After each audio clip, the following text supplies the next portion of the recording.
It's not a full screen, Magdalena. I can see like the full slideshow is not open. How about now? No, it's still in PowerPoint.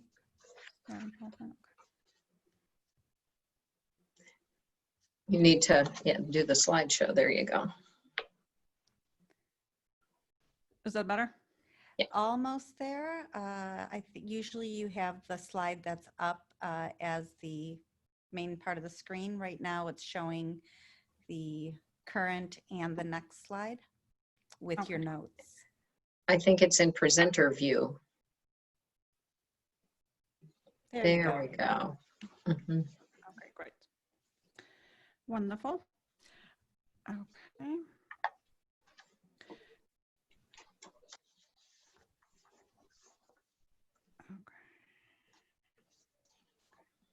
Okay. Good evening and good afternoon. Thank you for joining us. Today we are, who we are. Let's start with who we are. The Global Montessori Network. My name is Magdalena Ponurska. I'm the Director of Operations and co-founder of the Global Montessori Network. And with me, I have Joanne Shango, who is the head of Montessori School Rochester and founder of the Global Montessori Network. And today we are super excited to have a special guest with us, Claudia Mann, who is the founder of the I don't think I can say it. Demystifying. Thank you. The Cosmic Education Group. Well, welcome, Claudia, and thank you so much for being with us. I'm going to switch to a different view just in a second, but I just wanted to welcome you. Thank you so much for joining us, and I just wanted to take a couple of minutes to introduce you. Claudia Mann serves as a Center for Guided Montessori Studies online instructor, a field consultant, and a practicum advisor. Claudia received her credentials in Elementary 1 and master's degree from Xavier University. Her Elementary 2 credentials are from CMTE, New York, and her Secondary 1 credential from the Houston Montessori Center. She has taught Montessori elementary and secondary and has served as a school administrator. She fell in love with Montessori in the 1970s when she was a musician and was traveling to different Montessori schools. And I will let you to tell us more about that because that story is absolutely amazing. Okay, well, thank you very much. I appreciate the invitation to be here today. And I love always getting a chance to talk about Montessori and the role it has played in my life, and especially the part about cosmic education. I got into Montessori, as you said, in the 70s. I was a graduate student at the Conservatory of Music in Cincinnati. I was a flutist, and I played children's concerts all around the city of Cincinnati. And I happened to find myself one day playing at a Montessori school. And what was so remarkable about that moment was because just a few days prior to that, we had played at another school where the children were very strictly disciplined, and they were super well behaved, but they asked no questions. They clapped politely at all the right places, but they didn't laugh at our jokes, and they just were very quiet.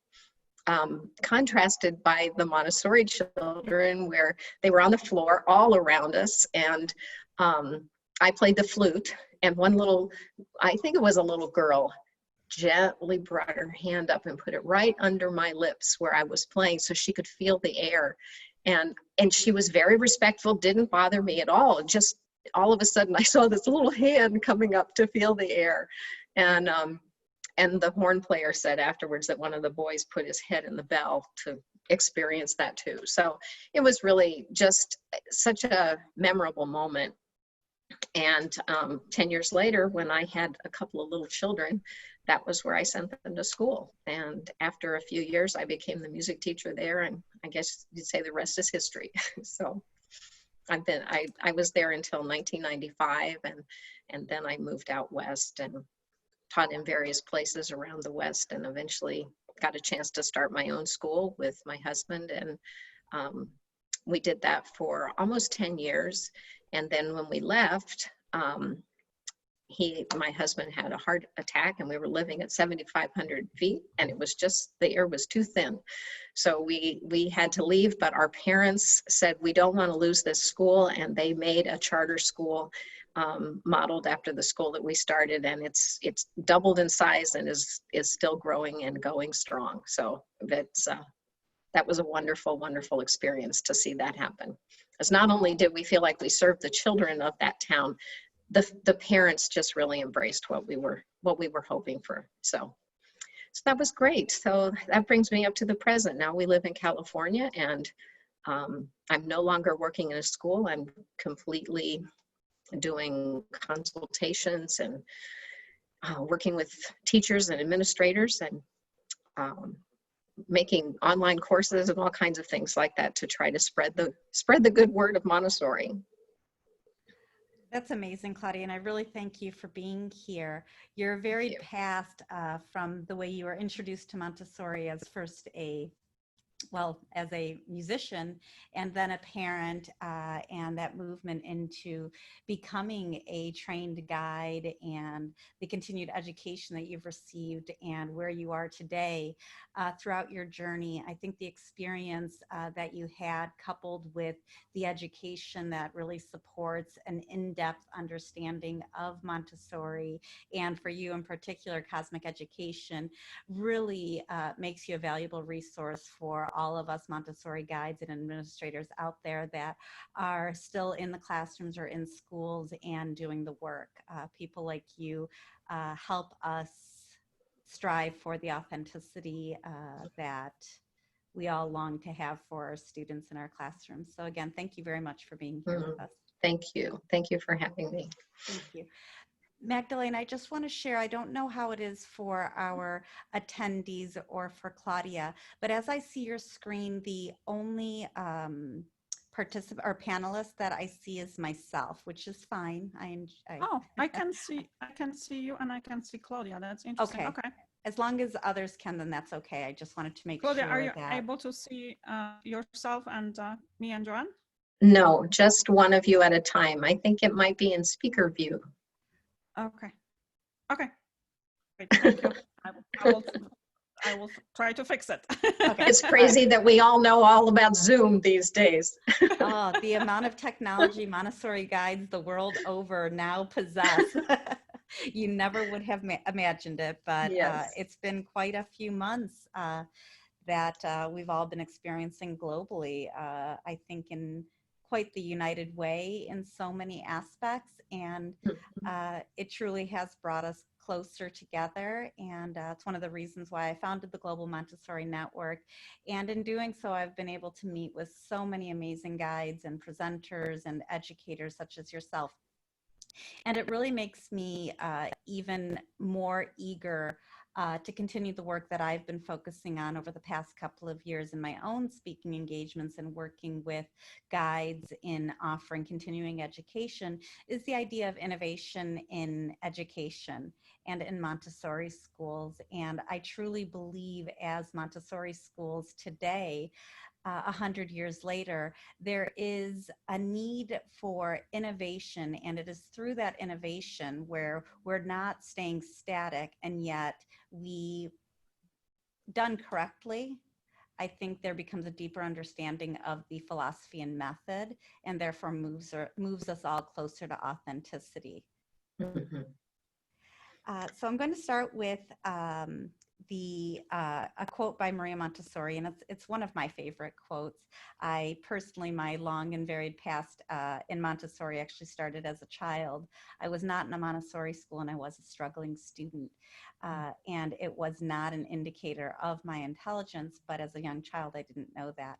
So when I stumbled across Montessori, this quote, of all the readings that I've done initially in my adventure into Montessori, but throughout the past 25 years, this quote really always speaks to me. And it's, if education is always to be conceived along the same antiquated lines of a mere transmission of knowledge, there is little to be hoped from it in the bettering of man's future. For what is the use of transmitting knowledge if the individual's total development lags behind? I think this quote is often used to describe the pressing needs that Montessori had in her time, what she felt, in order to innovate. She was, for me, one of the greatest innovators of all time. And it was the idea behind this quote that I believe prompted her to become an innovator and to revolutionize education. How do you feel about that? Well, I think I agree with you for sure. But in the last couple of years, in fact, in the last week, I've had another opportunity to see how the story of Maria Montessori keeps being revealed to me. I had never read a speech that she gave, and I think it was 1939. It was on the anniversary of the founding of the first CASA. And she talked about how she had no intention of being the educator that she became. She really was she was in charge of the health, she worked for the health department, so to speak. And that was her charge. She was supposed to take care of these children. And I think that when she talks about, she made the method came from the children, Yeah. that they showed her what they needed. And then the more she listened, the further they developed. And I think that it's hard for us sometimes to remember that these children are showing us the way. And some of that, I believe, is because we have come through a time where education is not as free as it was. In the 70s, I was a child of the 60s. I was a little child in the 60s, but I was a child of the 60s. And my high school class, we were kind of rebellious about the Vietnam War, and we wanted the world to be a better place. And so when I went to college and I was studying music education, I remember reading about all the free schools and Summerhill, and I was just enthralled with the idea of that kind of openness, because I did well in school, but I didn't like school particularly. I used it as a way of sort of structuring my life, but I didn't really love it. I just tried to be good at it. And when I got to music school and I could play music all day and then take education classes, because I always loved that part too, I thought there was another possibility for education. And so when I found Montessori, it was like they all just kind of clunked together. That idea of there was freedom, there was structure, and it opened up huge possibilities. So I agree that I think she was an innovator, probably more than an educator. And then one more thing that I wanted to say was the other day I was listening to Philip Gang. He was giving a keynote speech, and he showed 2 albums that were 2 of 3 albums from a training course that Dr. Montessori had given. And the albums were only like 1.5 inches thick. And when we think about all the albums that we make, 4-inch binders, and he talked about how when he came back from Bergamo, that he had to buy an extra suitcase to accommodate all his new albums. And And he said, yet all of those albums, all that curriculum was just for the teacher. So the teacher could prepare themselves for responding to the children, for inspiring the children or piquing their curiosity. It really wasn't to be able to lockstep through a curriculum and give all these lessons and make sure that they get all the geography or all the math or all the history that is possible. So on the one hand, it was more to prepare the adult in a new way. And I imagine we all know that quote. I think I pulled a few quotes up before our meeting, because I think that some of these are just so critical. But it's the quote about that we have to be transformed as teachers. An ordinary teacher cannot be transformed into a Montessori teacher, but must be created anew, having rid herself of pedagogical prejudices. And I think those of us who have come through this period of time of No Child Left Behind, which I always called No Child Left Untested, we've started to have to go back into that sort of system of, well, I have a curriculum I need to deliver, and I need to make sure I get through all of this pieces and make sure I do all the steps. And I didn't really teach that way in my classes, and I think it's possible not to teach that way, but it's getting harder and harder for those teachers that are in the classroom now because there's so much regimented expectations. Yeah, it's really interesting. I agree with you. I'm sorry, were you? No, that's the perfect, no. For me, the same. When I started teaching 25 years ago, the albums were to prepare myself and for me to gain a better understanding of the materials so that I would be ready for the child when the child showed me what they were seeking or needing at that time.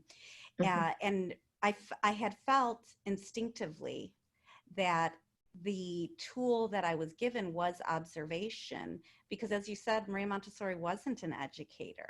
She was an innovator, but she was a scientist. She was an observer. And it was through her observations that the children really, or that the method unfolded. It was her observations of the children. And when I opened my school, when we founded it 10 years ago, the conversations that I received so often from the guides were, but what curriculum would you like me to teach? When do you want me to teach it?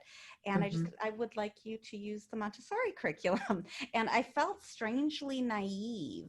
And yet over the following few years, I saw that need from guides to have a curriculum, to have a scope and sequence. And I mean, I really felt very ignorant because I never had been given a scope and sequence. I didn't even know what it was when it was first brought to my attention 8 years ago. I was like, okay, how do we create a scope and sequence? And I did all my research.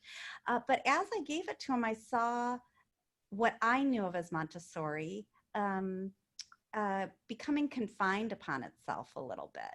And I began searching for and really trying to educate and inspire my guides to reach a little bit deeper, and while respecting or understanding the academic responsibilities that we have to educate the child, to dig a little bit deeper and respect that when you inspire a child and show them the avenues that are available to them for exploration and discovery, that I think that their education transforms in and of itself upon the child and grows bigger than what we could ever expect for them.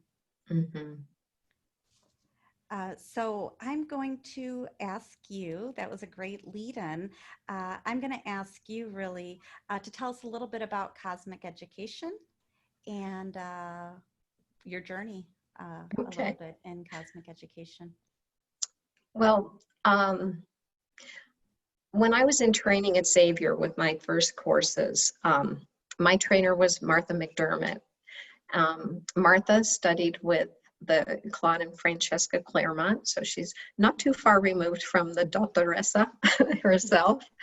But Martha was amazingly inspirational in the way she lived the Montessori vision. I remember her talking about our job was to reveal the triumphant adult, or support the child to move through life so they could be a triumphant adult. And that refers to a statement that Maria said in, I think it's in To Educate the Human Potential. I think it's in the very last. I marked it. She says, the individual treads the path of life, beset with dangers on all sides. Life is a veritable battlefront. One may come through, but be crippled or scarred with suffering by the time he enters the peaceful phase of life and should be the triumphant adult. And that all sounded good until Martha told us a story of a little girl who was in one of her early classes, and she loved to brush her friend's hair.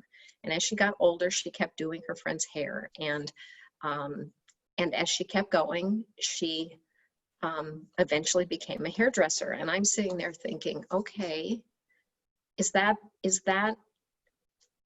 the outcome that we're looking for? Are we trying to prepare children for university or for some sort of possibility? It didn't quite fit with what I thought Montessori was about, which I thought it was about making children be more academically fit for their future. And so this didn't quite fit for me. And as Martha kept talking, she said, but that little girl went on to have a salon. And then she went on to open another and another. And she grew her business and supported other people in doing this work that she just had loved from the time she was a little girl. And I suddenly had that sense of what it really was to find our passions and find our cosmic tasks. And I think that was a real shift for me in my own journey of trying to understand. And the way that fits with cosmic education, I think, is that Dr. Montessori wrote To Educate the Human Potential, and she talks in that about the story of history, of the whole history of the earth. And so, of course, we have the great lessons that are the stories that we tell children to inspire them. In some classes, I've seen the great lessons given as sort of a reading, where the teacher just kind of reads through it, and then they put the experiments on the shelves and the children do it. And it's lacking somehow for me when I've watched it done that way it's lacking some magic. And what Martha inspired me to do was to put that magic in it. And for me at that time, it was music. And so I set all the great lessons to music. When I told the stories, I tried to memorize them, and I did okay with that, but I always put the music so that everything would fit, and the music would bring the emotion to whatever I was going to be telling in the story. How I think that fits is that was my passion at the time. I loved music. I still love music, but I don't play anymore. And music doesn't have the same place in my life as it did in those days. So everything I did in the classroom somehow had music connected to it. When I taught a period in American history that had to do with the civil rights, not civil rights, but in the time of slavery, we sang all the spirituals. And I had a little girl in my class who we were reading the story of Harriet Tubman, and there were certain spirituals that were embedded in that story that would come up. And all of a sudden she burst out, "Oh, I get it." And we all kind of turned. It was silent reading time. And we all kind of turned, and I said, "What do you get?" And she said, "The slaves thought they were wrong to run away." And she got that from the words of the spirituals in the context of what she was reading. I mean, even now, I still kind of get goosebumps about how all of that came together for that child in that moment. And it was so remarkable to her that she couldn't help but burst it forth. And I think that's what cosmic education is about. It's about bringing elements of your own passion to a story that you tell with children and you discover with children, and then they create their understandings and their own excitement and enthusiasm. I think that's really important. I'm glad you stressed that, because it's not so much about that you used music. It's that you used a vessel that you were passionate about, and it was your own passion that inspired, one, their connection to your stories, but inspired them to dig deeper, because your passion about the stories was really very visible to them. They felt it, and it ignited a feeling within themselves that they had to explore, which is why, as you said, her aha moment happened after she thought for a while. It might have been a couple of days. I don't know her. I wasn't there, but definitely later, right? You said it was during story time.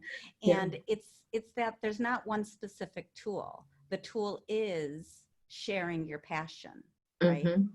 That's Well, I think it is. And, you know, I often tell teachers that I'm working with that I didn't stick with music as my passion. It was always part of my classrooms, but I went through a phase where there was my history phase, where I was real into teaching all the different ancient civilizations, and then modern history and American history. I developed all kinds of materials and tools and things to help the children with that. But then I went into a phase of botany, and I developed a bunch of experiments and things that were outside of the scope of my training, but were within the scope of my interest in discovering about how plants grow and work and thrive and function. I remember building, we were studying tropisms, and we built out of milk cartons a way of holding the plants inside the milk cartons and turning them upside down and sideways and watching the plants grow to you know, so that they would grow upright, even though they were pointed down or something. And that was kind of an engineering feat with children. So there was that. And then eventually I got into the whole fossil and rock and mineral and geology thing. And I've kind of gotten stuck there now with all of our work, my husband and my work with Fossilicious, and learning about the periods and writing the little books. We have a series of books that we wrote that are simple language, but tell the story of from the Big Bang all the way up to the present of the periods, so the children can read it and do that work themselves. I think with writing those books, the intention was to help the child be more independent. And this is really my husband's work. He was the one who said, he started by writing out the stories by hand for the children. And then he said, you know, we really need to write these stories down. And so then eventually we wrote our little booklets, and we did it so the children could do the research on their own, that they'd hear these stories and they'd want to go off and do research, and then it would just bring them down, because either they couldn't read the big textbooks that they'd find things in, or they couldn't read it on the internet. And so we wrote the books in simple language, but we kept the science accurate. We've just gone through and updated the science. It was about 1.5 years worth of work to redo the books to what's currently known. And they're probably already out of date, because they're always learning new things. But the point was to put it in the hands of the children so they could do that. And as a upper elementary teacher who was often working with grammar and improving their writing, I wrote it in a way that they could also tease it apart and outline it and look at topic sentences and learn to dissect those hard words, the big words, and study. The 6 and 7 year olds could actually study all their consonant, vowel, consonant sounds and all of those things with this whole curriculum. So I think it was, rather than trying to figure out a way, well, how can I teach grammar and then teach math and then teach something else? It was trying to bring it all together so that the children were gaining in skills while they were studying the things that they were passionate about learning. And I think in a way that's a piece of the cosmic education, is that things are not taught in isolation.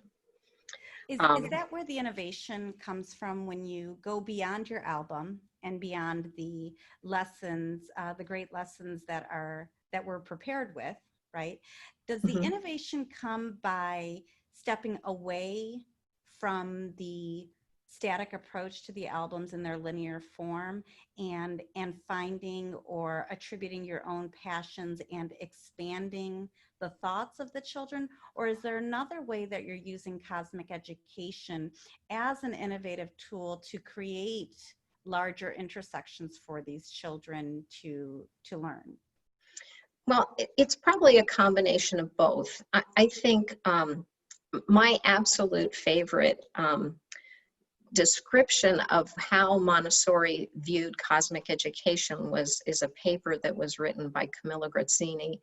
And he talks about it being in three parts. There's the cosmic vision, which is the idea of seeing the whole cosmos and how it works together. And then there's the cosmic plan, which is looking at the details of how things work together.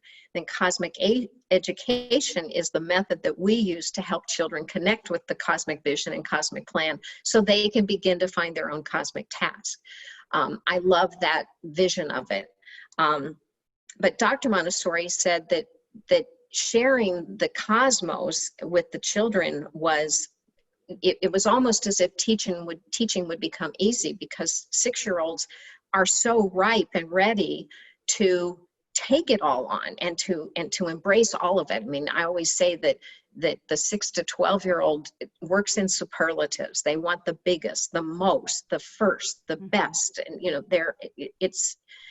it's almost as if nothing could be too big for them to try to wrap their mind around. And they have an incredible amount of energy and the imagination to take that in and use it.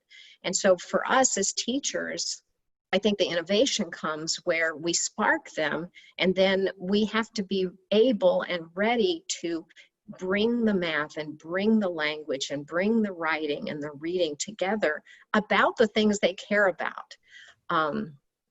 I was observing in a school last fall, and it was a seasoned teacher in a lower elementary classroom. The children were managing their own group meeting at the beginning of the day, and as they dismissed themselves, 2 of the children came to sit at a table near where I was observing, and they had the best conversation about working. They talked constantly, and I know that a lot of teachers get frustrated because of all the talking, but these kids were talking about their work. What shall we do first? Oh, I think we should do this. What will we need? Oh, I need scissors, and I need this. And then somebody else kind of started hanging around them, and they said, do you want to do your work? Go get this and go get that. And they were instructing and helping. And I was struck by one of the things that we as teachers have to innovate about is how to teach children how to learn and use their talking in their process. So I went home and I wrote some activities that instructed children to interact with our little books in a collegial way. So it says, find a friend, and look at the pictures in the books that you choose, and tell each other what pictures you like, and decide what it was about that picture that you liked. And I would develop it on a little bit further with each passing card until they were reading to each other and asking each other questions and discussing it. And then the conversation that they love so much is becoming purposeful. So I think that's the kind of innovation that I try to inspire teachers to use, because it doesn't have to be quite so, well, not only does it not have to be, but I think it really, I don't like to use the word should. I don't think we should on ourselves, but I think that we need to step out of that idea of our pedagogical prejudices, and step away from how we were educated, and be aware that the kind of discipline of the peaceful hum of a classroom isn't achieved by disciplining them. it's achieved by giving them the right tools so they can do the thing that they're naturally ready to do. Yes. Yes, that's all I can really say to that. It really is about when you give them the tools and you remove yourself, and as an observer, right, you're ready at that point to teach, if you will, but present them, as you said, with math and language opportunities that maximize on what their interest now is in this cosmic education. And the driving question I was going to ask today that I feel that you've already answered really is when we think about innovating in Montessori schools, which often is resistant, right? So many schools are trying to adhere strictly to what they believe is the Montessori method, what has been carried on for 100 years, and yet we have moved, right? And it's 100 years later, and so we have to think, in my opinion, of how to be innovative and not be static. And with what you just described, which is for me innovative, actually takes us to everything I understand about the Montessori philosophy and what she started, what she was creating and observing in the classroom. So does innovation in Montessori schools actually lead us closer to authenticity in Montessori? I think it certainly does.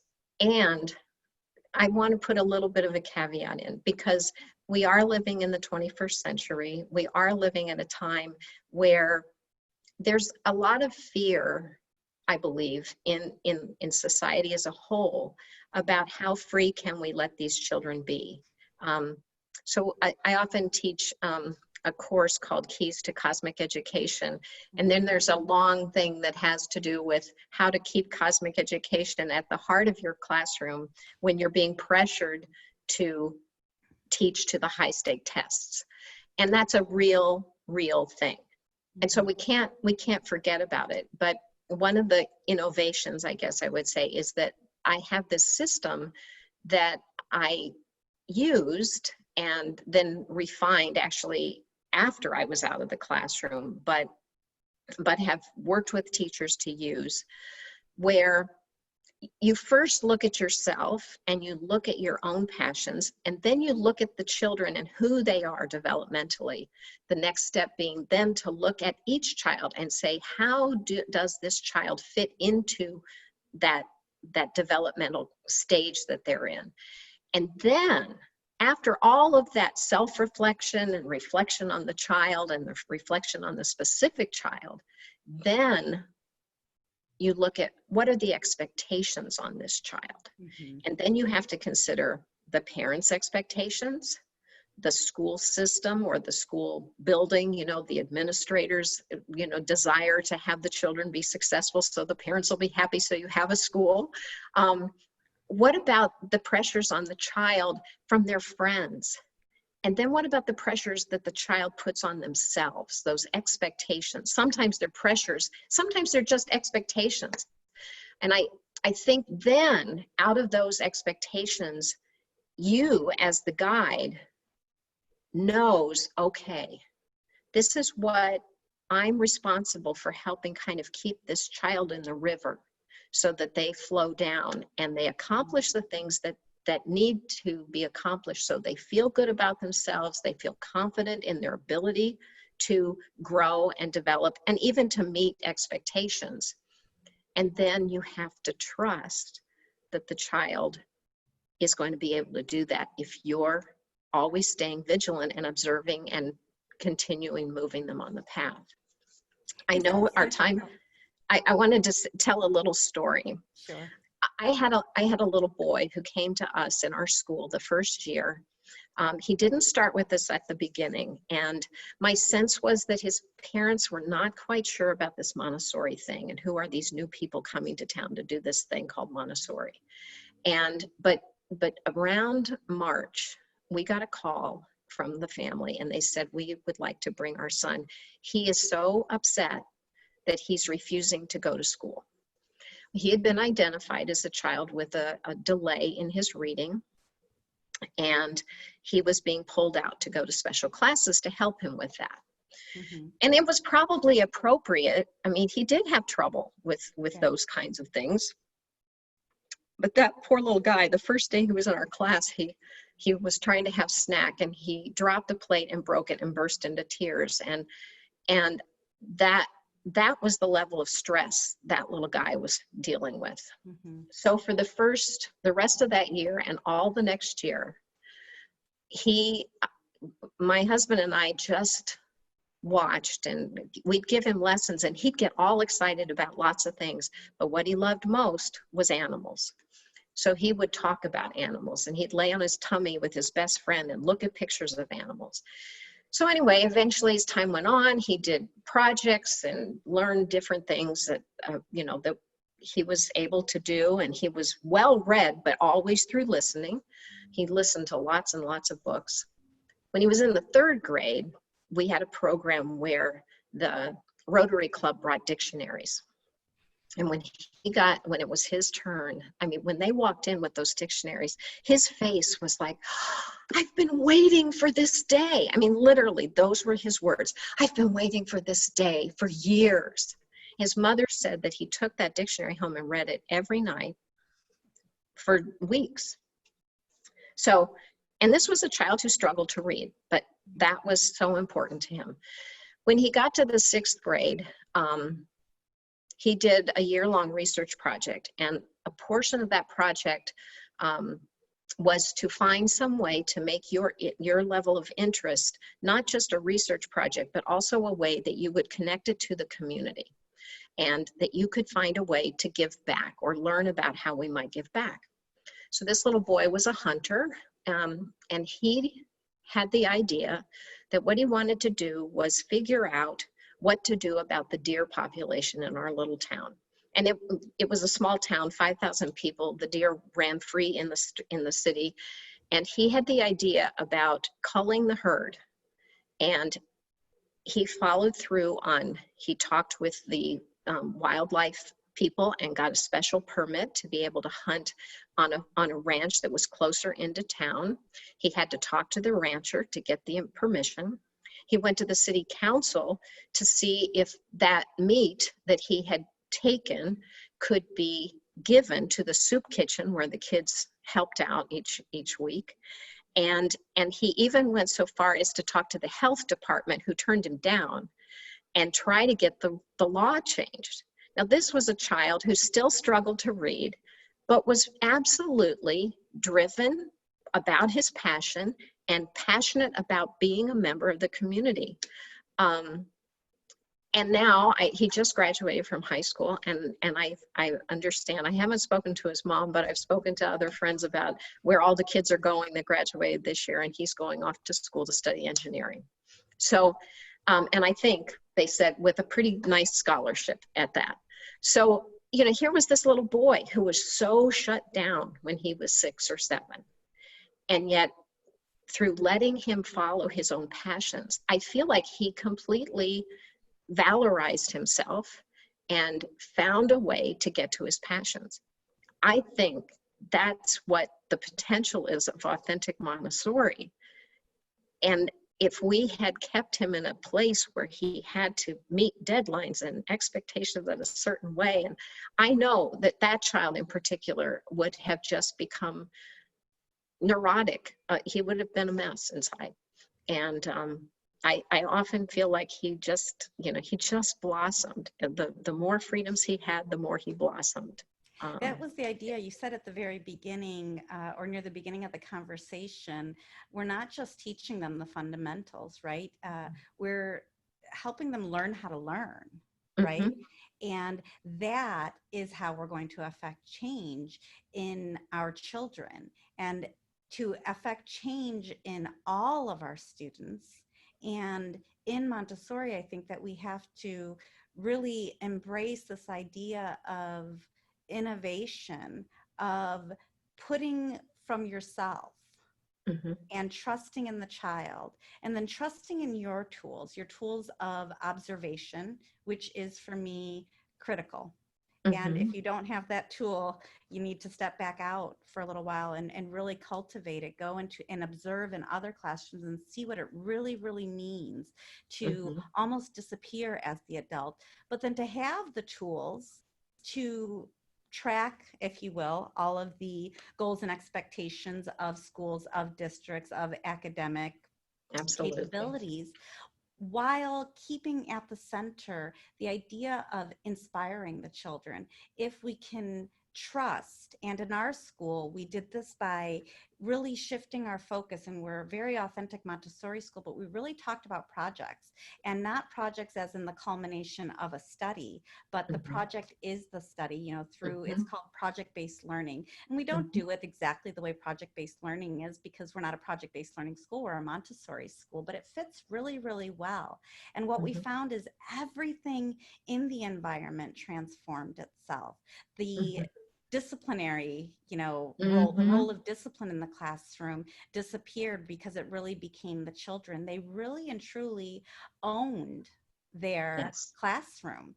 They owned absolutely. their responsibility to each other, and they began thriving because of that love of learning, that respect of oneself and of the environment and of each other, which for me as a primary trained guide, that's where the bulk of my 25 years was spent. That's always the focus.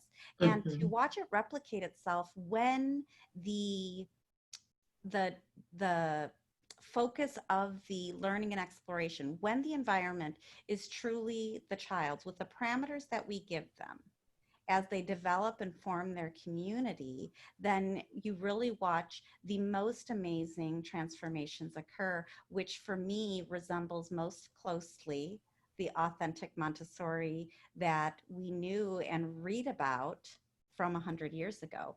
Mm. Mhm. So if you're looking and saying, if we wanted to give tools, very specific tools to Mhm. everybody that's joining us today and the hundreds and thousands of guides in schools across the globe, would you say that first and foremost, it is an adjustment or an adaptation to the prepared environment? Or do you think it's methodological?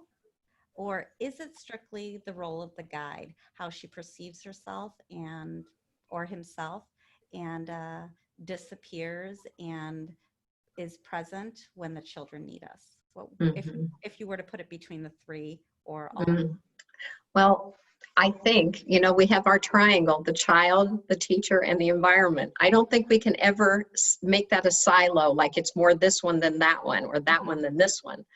Um, I do think, as I said a few moments ago, that these keys are that we first need to know the child's development. We need to know our passions. We need to know the child's as a part of the development of a plane.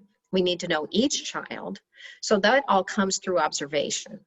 So I really do believe that observation is at the center of our method, because we need to always be paying attention. But we can't just sit and watch the children all the time. We also have to inspire the children. And so that's the role, I think, of the adult. It's not to drill them through all these lessons. I mean, I never could get through all the lessons in 3 years. I just couldn't do it. And I grew to think that was okay, because each year I would start the year with kind of a general plan of what I thought I wanted to do in terms of the cultural subjects. And Dr. Montessori writes extensively in both From Childhood to Adolescence and To Educate the Human Potential. And even to some extent, I think it's The Child in the World. I think that's the title. I pulled that book out. No, Education for a New World. Yes. She talks about the child of the elementary wanting culture. The child of the primary is learning to function within that classroom, but then they want more culture as they get older. And then, of course, when you get to adolescence, that child is they're valorizing, they're finding their way to find their cosmic task. So that's all about finding that culture. And so I would start the year with kind of a loose idea of what I wanted to do, what I kind of wanted to cover, so to speak. Mm-hmm.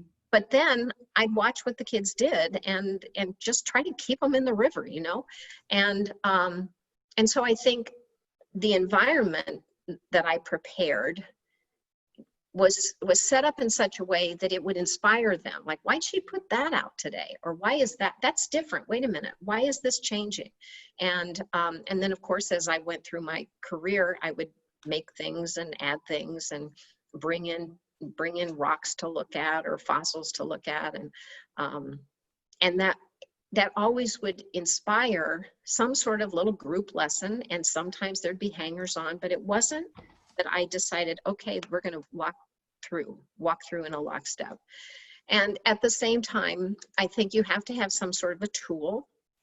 I have one where I look at what the expectations are for the children of this age. So maybe it's like all the first graders, where do they need to be in their reading and their math and their writing, so that they're going to move along the trajectory that the school system or the parents or the people are expecting of these children. Yeah. So I know that, but then I look at each child and say, okay, what's going to help them the most to move along? And then I try to make those three things fit with what's going to pull the child along in the skills.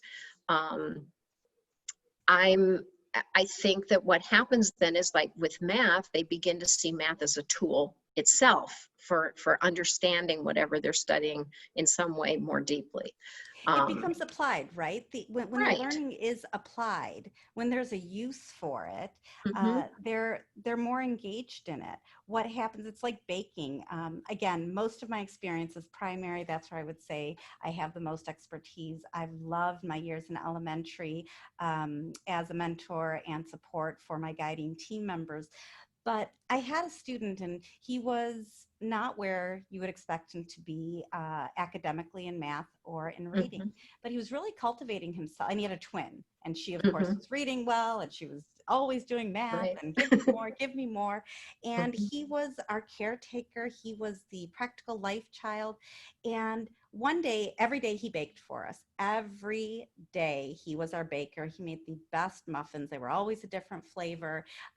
He was so creative, and he loved those things. And one day he came to me, and in my back of my mind, I was thinking, how am I going to get him into math again? Let me get him back into math, right? Like, what should I do? What should I do? And he comes over to me and he says, so the 1 whole cup measuring cup is missing. And I was looking and thinking, okay, how do I guide him towards where the extra measuring cups are, right? And so I Mhm. asked the question instead of telling him, and I said, what do you think we should do? And he lifts up the quarter cup and he says, well, this is a quarter cup, so I can use 4 of those, and that would be the same as 1 whole cup.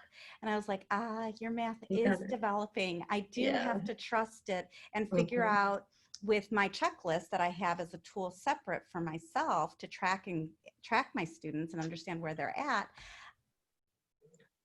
I have to trust and observe in different ways to see what it Mhm. is they're actually gaining. And for him, he was a great example, and we see it every day now in our elementary students, of when it's applied, it makes more sense, I would say, not to the average student, but to the exceptional individuals that are in our classrooms.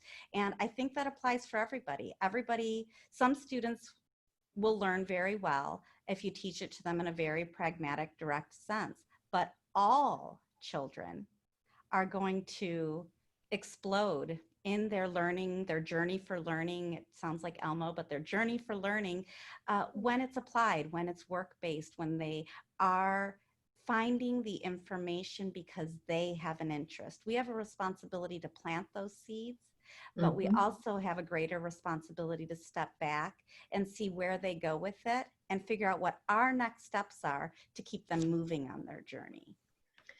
You know, I was Yeah. thinking as you were talking, one of the things that is a byproduct when we are trying to go through all the lessons is that we're cluttering the information stream. Mm-hmm. And so if a child doesn't ask about the patterns of the winds, for so to speak, or the currents in the ocean, if the child doesn't ask about that, is it our job to show them the chart and tell them that? Or is it our job to say, I wonder why sometimes a hurricane forms in the fall when they're forming around the country and we're hearing about them? And so I think that we have to be careful that in our belief, our pedagogical prejudices, that we don't assume that we have to give all that, that it's up to us to give all that, that clutters the child's space, and it doesn't give them the room to have those urges to learn Yes. something. Absolutely. So- I think we extinguish them, really. A guide and mentor of mine, and I don't know if this is her quote or if this came from Maria Montessori. I really don't know. I've heard her say it so much that I just attribute it to Miss Amy. But she says so often that the guide is not the keeper of all knowledge.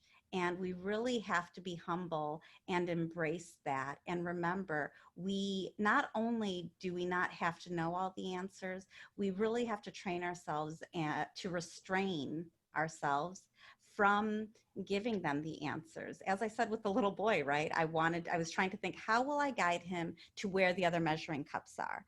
But Right. the question, which was very open-ended, I wonder how we would be able to do this. How would we get to one cup? Was enough for him to come to yet another solution. And it wasn't the solution that I had, and it was actually a better solution that gave me more understanding and faith, not only in him, but that was a key moment over the past 10 years for me of the faith I need to have in the Montessori method when we actually trust where the children are going and trust that we're giving just enough without giving so much. You know, I could talk to you for another hour. in that course that I have on my website called Keys to the Cosmic Education, the fifth key is trust. Yeah. Trusting the child. And if you don't trust the children, then you will almost undoubtedly step in and then share trust more than yourself you need to know Oh, how to observe them and that know whether they're reminds me. working purposefully or not, right? Because that is the indicator for you, really and truly, I think, of when you should be stepping in for that next presentation or that next seed that you're planting. There is something else that when you said that, it piqued, and I really want to say this. I did a number of presentations last year, and I asked the people, the adult teachers that were in my class and my presentations, I gave them choices of what were the things that made it hard for them to stick with their cosmic curriculum and to make that the focus. And I thought they were all going to say time, that I don't have time to get it all together. It's too much to prepare and da-da-da-da-da-da-da. Yeah. The number one in every case was, I'm afraid I'm going to teach the wrong information. And I thought, oh my gosh, that should be the easiest one to let go of, because you are going to teach the wrong information, because if you teach something today, by tomorrow it's going to be different anyway. So you've got to let that one go. And so that sort of set me on this path of how to help the teachers have just enough to start, and then how to ask those questions to help the kids move, because it's not about knowing. It really isn't. But that was the number one question. So we Had to have say used that. up, it really, really is. And we've used up almost our entire hour. I think it we was could go a another perfect, hour. perfect Magdalena? transition. Yeah, Sure. so it was a perfect transition to the question that that we just got. How do you teach cosmic education virtually due to pandemic? Well, I actually think now, I have to give a caveat, because I haven't been in the classroom doing that. But I believe that what we as teachers need to do is provide activities for the families to do together that are not academic appearing, not sitting on the computer for hours, not asking them to do worksheets. I have a little activity that I used to do every year with my students in Colorado. We had this great place that we could go walk, and it was just the valley that we lived in was carved with a glacier, and then the volcanoes came up and stopped the river that went through there, and so there were lots of washes and things with many, many different kinds of volcanic rocks and otherwise. And we would take a rock walk, and in fact that's what it's called in the lesson that I made. And there was one rule: you could pick up as many rocks as you wanted, but you couldn't pick up two that looked the same, that you thought were the same. And then when we got back to school, we sat with our rocks and then we tried to match and see who got rocks that looked the same as ours. And eventually that led to looking up, well, what is that one? Why does that look like that? And what is it? Does it have a name? What kind of a rock is it? And it just led to more and more geology. And, you know, as I said, that's kind of become my thing in the last few years, where I'm just really into it, and I could learn forever about geology. But that simple activity of going out and playing with rocks can lead to so much. And you can use it to do math. You can weigh them, because the weight of the rock and the density of the rock is part of what gives it its identity. So anyway, that's what I think. Those are the tools, though, that ideally experienced and intuitive guides will lead that conversation. And what we found, to lead it back to the question, is in the virtual learning, and I will say that the Montessori School Rochester, here we had, our virtual learning platform was really phenomenal. We had a huge percentage of our student population that participated, and the responses from the parents throughout, and now that we finished the school year, was tremendous. The feedback was excellent. And one of the things that we did was, as Claudia was saying, we really did focus on, I guess we'll call it cosmic education. I can't say that that's what I was calling it during the past 3.5 months, but we were really focused on science and cultural studies. But we were also coaching our parents, particularly with our elementary students, on what else can you do with it. And we were offering them what we call driving questions that promoted thought and research, so that the kids and the parents were really going out and outside of any content. We were not giving worksheets. We were giving general studies ideas. And through the 3 hours that we were with the students every day, we were exploring those. She was giving the seeds. She was creating stories. They were having conversations. You know, within those 3 hours, there was content information, and she was going, you know, into mini Zooms with some of the students regarding one-on-one lessons, or diving a little bit deeper with particular students. But our real focus was actually on, I think it really relates to cosmic education. And the same thing was for our primary age students, because when we were trying to give, and I had these great ideas, like, we're going to, you know, make the metal insets, and we're going to do this, and we're going to do that. And we did. And a lot of the students used them. But what really drove the engagement and actually gave a deeper understanding of truly what we do here, but even more so the capabilities of their children, when we started moving into science and cultural studies, and particularly projects with our elementary, that the parents, their minds were blown. They said they didn't know that their children had these capabilities. They never had such deep conversations with their children. They never saw them dive so deeply where they no longer needed mom or dad to get them the glue or get them the paper. And instead they started really functioning as the independent learners that they were every day in the classroom. So coaching the parents on what types of questions, when you feed the seeds for the project or the science or the cultural studies, coach the parents so that they know how to ask the questions instead of how to help them find the answers. If they can do that in your virtual platform, you'll find that using cosmic education is probably going to be the best, we'll call it a key to a virtual learning, if you have to go that route again in the fall. Yes. So we have one more question. What can parents do when the child doesn't seem to be interested in any idea material that is available? Still, the child seems to be restless. Well, I think always you start with conversation. You know, you ask the child, how would you structure this day if you could do anything you wanted? And you know, of course, you have to look at the age of the child and that sort of thing. But watching and listening and observing, I think there were a number of teachers that I coached through this where I said, how much are you talking to the parents about how to observe their child for what their child is interested in? Because a lot of times children will look like they're not interested in the thing that you're trying to get them to be interested in. But there are, I don't know, there are very few children who just are interested in nothing. They, there may be resistance there because they have this idea that you want them to be interested in something in particular, or they may be nervous about saying what they truly want. But I do think that we as teachers who understand children on a different level, not a better level, but just a different level or a different way than parents do, our job is to help parents become more engaged with their children.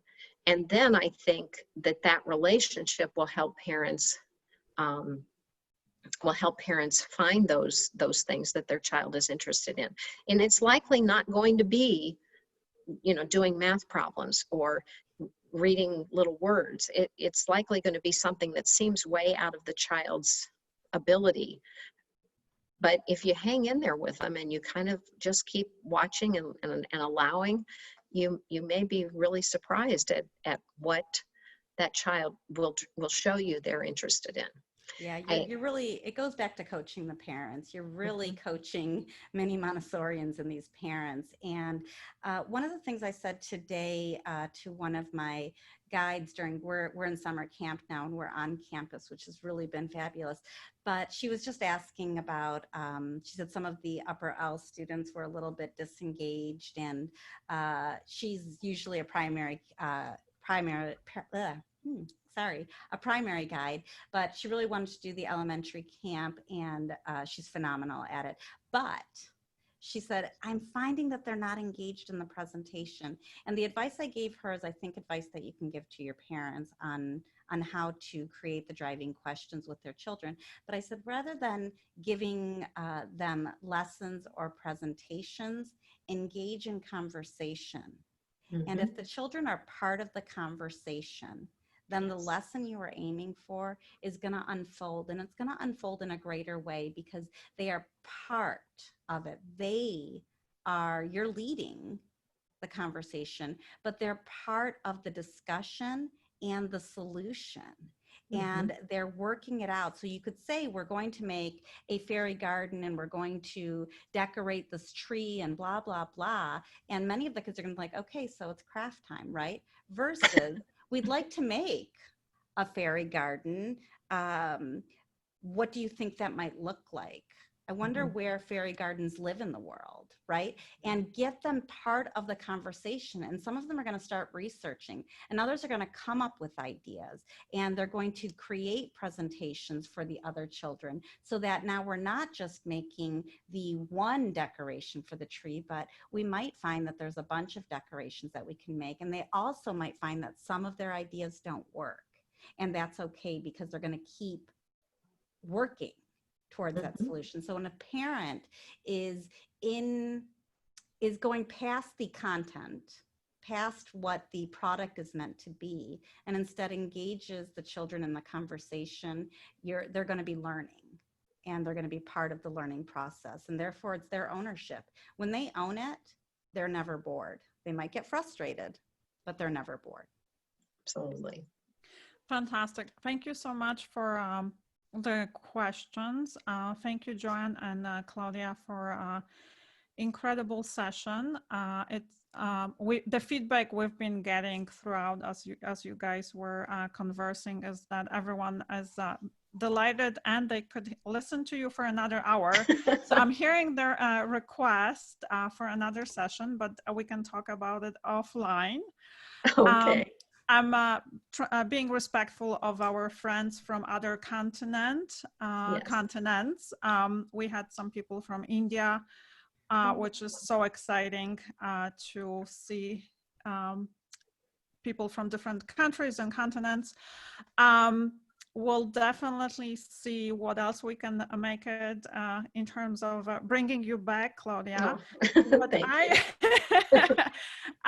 my take away as the purely non-Montessorian person in this call is the importance of passion. I think that is something that we forget so often about. And what I've heard over and over between you and Joanne is the passion and inspiration, how important that is. So that is something that I'm taking it back to my coaching community. I work as an executive and leadership coach, and that is definitely going to spark some really passionate discussions about Wonderful. how important that is. That's wonderful. Well, So thank you both. for that. I would also like to just state, I'm sure you're all seeing the screen. It has information on how to reach Claudia and fossilicious.com, as well as Inspired Learning MontessoriEducation.com. So if you want more of Claudia, I'd recommend you go there, join her Facebook group, join GMN as well, the Global Montessori Network group, and keep these conversations going. Magdalena, do you mind turning off your shared screen so we can see Claudia one more time and say goodbye? Yes, I can't see her, so I need to. Oh, there she is. Claudia, thank you so much. It was Thank you. This was so much fun. I really appreciate the invitation. And, you know, people say they could listen for an hour. Well, I could talk for an hour for sure. I'm sure that was obvious. I can just talk and talk. But this has been, Montessori was the gift of a lifetime, truly. I loved playing music. I was a professional flutist, and I loved that. But I found my passion in Montessori, and I hope that, well, it sounds like from what you're saying, that comes through. And I do think that's our cosmic task. Our cosmic task is to find not the things that we're necessarily good at, but the things that we are really passionate about. And if we can inspire that for children, then I know that they'll be fine. They'll be just fine. Yes. So thank you. Thank you so much. Thank you so much.